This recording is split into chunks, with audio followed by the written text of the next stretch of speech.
most of the people came here after the camps were liberated. There was what was called in Europe Displaced Persons Camps, or DP camps. And many of the people wanted to go on with their lives, and they got married, and they had children, and were born in the DP camps. Then they came, most went to Israel because it was one of the very few places they could go. But those who came to the States organized some clubs. But their lives had been so disrupted. They just wanted to be normal people. My husband never wanted to be called a refugee again. He had been a refugee so many times.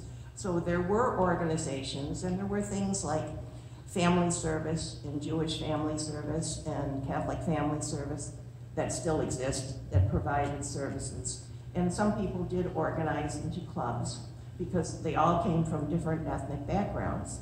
So Rochester had over 20 synagogues at one time, and each one at that time was for the ethnic group because it was most comfortable. They could use their own language. Sam, you want to add something?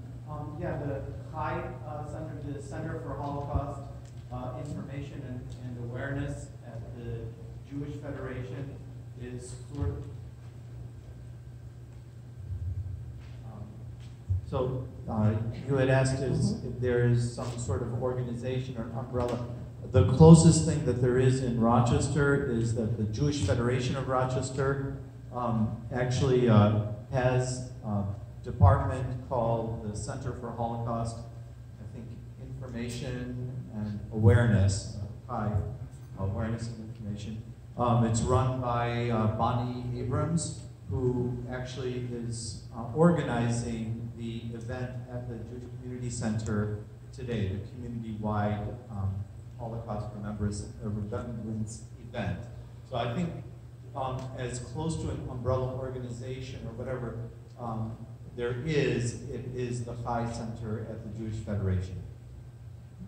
And two of the publications that are out there that has my husband's stories were published there. They've published many stories of survivors, and survivors go to the schools, they go to churches. Like I was chosen to come today because most of the real survivors that are left, it's a long time since World War II ended, most of the survivors who do speak will be speaking at the program at the Federation.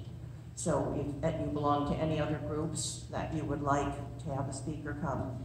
But in terms of support, I've known many, many survivors in my life, and almost nobody has mental health problems.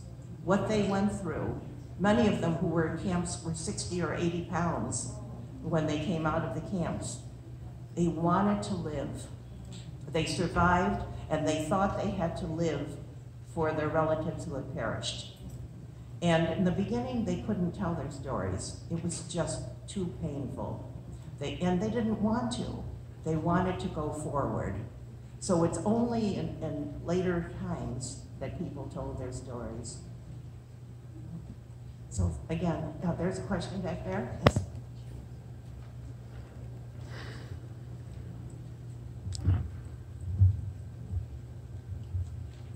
Did your husband's brother, who came from America, was that a difficult kind of? Yeah, yes, because how did he get here? He went by way of Canada. The United States was not letting people in. It was very, very, very difficult. My husband and his brother both had letters of support saying that they would not become indigent, that their distant relatives signed for them, but they couldn't come. So my brother-in-law came by way of California. Of Canada, I'm sorry. But he had a much harder time because when the Nazis started, he was 14, 15, and 16 and very popular. And you know how important it is for a teenager to be liked. And suddenly, he was the Jew.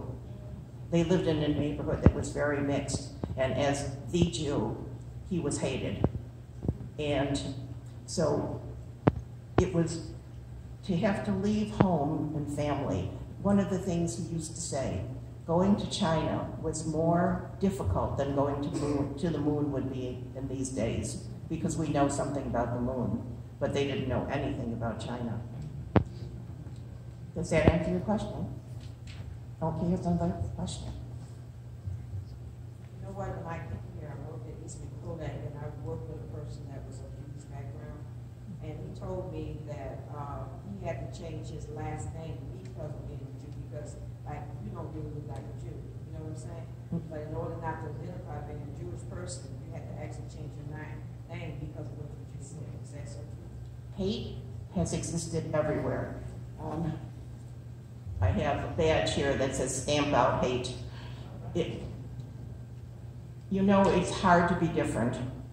I graduated from Franklin High School. I still meet my classmates, and we always joke that there are more Italians, Ukrainians, Polish, Lithuanians who have the name Johnson or Jackson, because Kodak, you had to be a white Anglo-Saxon American to work for Kodak.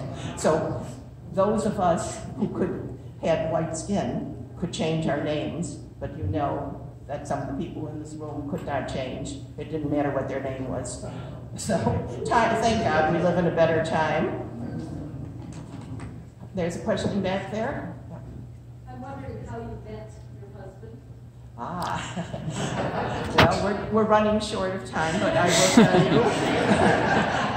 My husband and I both love dancing, and we loved international folk dancing. And the YWCA was a Y in those times, like a YMCA. And every year they had the International Folk Dance Festival. And we both went, and we started talking. And we said, isn't it funny that Jewish people have to meet at a Christian Y?